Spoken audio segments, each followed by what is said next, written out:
Selamat pagi saudara-saudara yang dikasihi Tuhan. Kita jumpa pagi ini dengan renungan firman Tuhan yang saya baca dari Injil Markus pasal 9 ayat 21 hingga ayat 24. Firman Tuhan berkata sebagai berikut. Lalu Yesus bertanya kepada ayah anak itu, "Sudah berapa lama ia mengalami ini?" Jawabnya, "Sejak kecilnya. Dan seringkali roh itu menyeretnya ke dalam api ataupun ke dalam air untuk membinasakannya. Sebab itu, jika engkau dapat berbuat sesuatu, tolonglah kami dan kasihanilah kami." Jawab Yesus, "Katamu jika engkau dapat. Tidak ada yang mustahil bagi orang percaya." Segera ayah anak itu berteriak, "Aku percaya, tolonglah aku yang tidak percaya ini."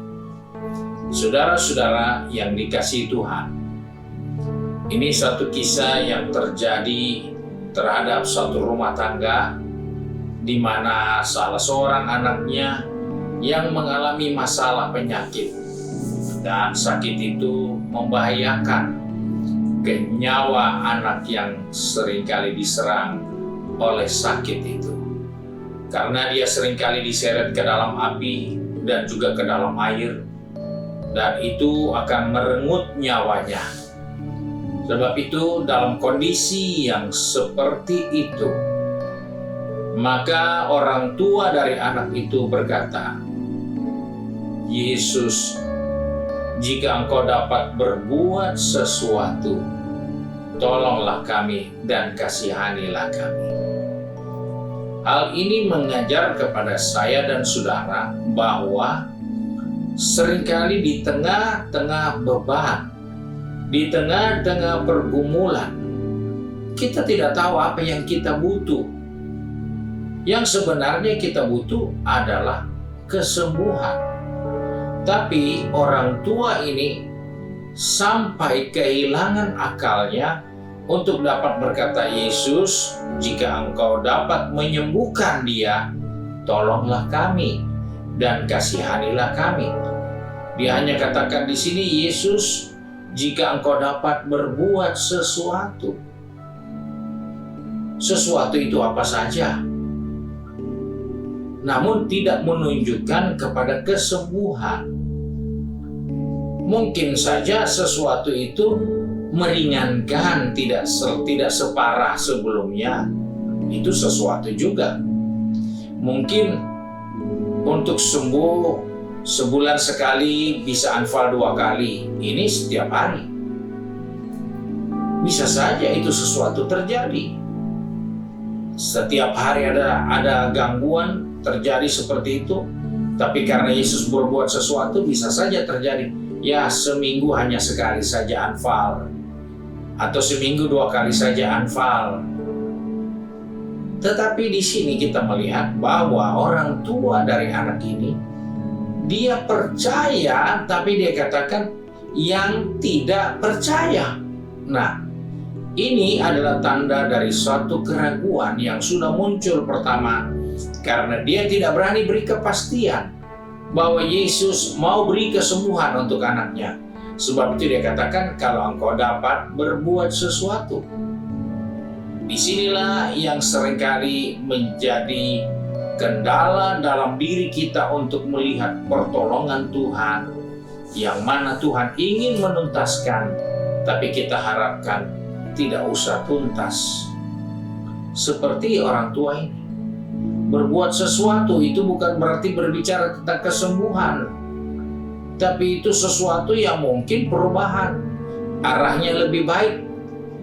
Tetapi kalau sesuatu yang bersifat kesembuhan, dia dapat katakan, "Jika engkau dapat menyembuhkan dia, tolonglah." Sebab itu dia berkata dalam ayat 24, "Aku percaya, tolonglah aku yang tidak percaya ini." Ini yang seringkali menjadi kebiasaan dalam perjalanan iman orang percaya. Kita rasa kita orang percaya. Kita tahu kita orang percaya, tetapi kita seringkali bersikap seperti tidak percaya. Sehingga permohonan kita yang kita tujukan kepada Tuhan tidak jelas. Sama seperti permohonan orang tua ini, berbuat sesuatu. Kita tidak perlu berkata kepada Tuhan, Engkau lakukan sesuatu yang berhubungan dengan masalah kami. Berarti kita kan tidak minta Tuhan tuntaskan masalah itu. Tuhan, berbuatlah sesuatu di tengah pergumulan rumah tangga kami, karena anak kami, karena suami kami, karena istri kami, karena salah seorang dari keluarga kami. Tidak perlu berkata berbuat sesuatu, tapi katakan apa yang kita butuhkan. Jika itu kesembuhan, percayalah dan mintalah untuk kesembuhan. Jangan berkata berbuat sesuatu. Itu tanda keraguan-raguan. Itu tanda ketidakpercayaan. Walaupun dikatakan saya percaya, tapi tolonglah aku yang tidak percaya. Dan hal-hal itu tidak perlu kita lakukan di dalam perjalanan kita di zaman seperti ini. Di tengah kita membutuhkan sesuatu, jangan segan-segan katakan apa yang kita butuhkan. Sesuatu itu dalam bentuk apa? Katakan kepada Tuhan, karena Dia tidak pernah membatalkan permintaan kita. Dan ketika Dia memenuhi, Dia tidak pernah memenuhi hanya separuh jalan. Sebab itu kita diingatkan di sini, jadilah orang percaya yang tidak ragu kepada Tuhan. Seringkali kita sudah berdoa, tapi kita masih mengharapkan bukan seperti yang kita doakan. Mungkin bikin ringan-ringan saja. Jangan terlalu tuntas atau jangan sampai selesai. Biar setengah saja dulu. Kita berpikir seperti kita yang bekerja dan menyelesaikan pekerjaan itu dengan menguras tenaga. Tuhan tidak bekerja seperti kita yang harus menguras tenaga, menguras pikiran, menguras waktu kita untuk menyelesaikan masalah kita. Tapi Tuhan, Dia akan bekerja sesuai permintaan kita. Karena itu Dia katakan tidak ada yang mustahil bagi orang percaya. Jadi kalau masih berbicara sesuatu terjadi di tengah kami, jangan bicara itu. Itu tanda engkau tidak percaya. Sesuatu itu apa? Kebangunan rohani, bicara kebangunan rohani. Pertobatan, bicaralah pertobatan. Pemulihan, bicaralah pemulihan. Tidak perlu pakai berbahasa sesuatu yang luar biasa. Kita sendiri nggak bisa jelaskan yang luar biasa itu apa. Sebab itu, Yesus katakan, tidak ada yang mustahil bagi orang yang percaya. Di sini kita bisa lihat, ketika Yesus katakan, engkau berkata jika engkau dapat. Dengan kata lain, orang itu berkata kepada Yesus, kau kuatkah? Kau mampukah? Kau perkasakah? Itu kan sesuatu tanda tanya yang menunjukkan ketidakpercayaan. Nah, sebab itu mari, hari ini tentunya ada pergumulan, ada masalah, ada tantangan. Tapi ingatkan dirimu, engkau butuh kekuatan, mintalah kekuatan dari Tuhan.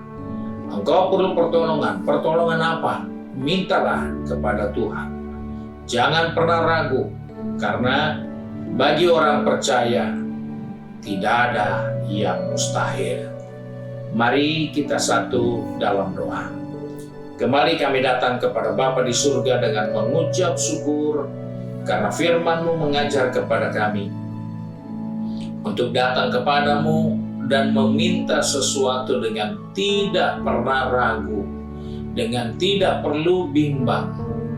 karena kami percaya Engkau selalu Allah yang mau menjawab setiap kebutuhan, setiap keperluan, bahkan pergumulan kami. Sebab itu Bapa, tolong pegang tangan kami, pertetapkan langkah kaki kami. Baik bagi anak-anak-Mu yang sudah pergi ke tempat pekerjaan, ke tempat berbisnis mereka, ataupun di kampus atau sekolah sedang studi, dan juga yang kesibukan di rumah mereka masing-masing. Tuhan, tolong anak-anak-Mu supaya mereka bangun iman mereka di dalam menjalani hari yang Tuhan izinkan kami ada di dalamnya, untuk melihat semua perkara yang luar biasa Engkau sediakan bagi orang percaya.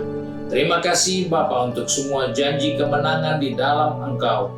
Sebab itu kami bersyukur dan berdoa di dalam nama Tuhan Yesus Kristus, Juru Selamat kami, Majikan yang baik dan setia. Haleluya. Amin. Puji Tuhan. Tuhan Yesus memberkati kita. Selamat pagi.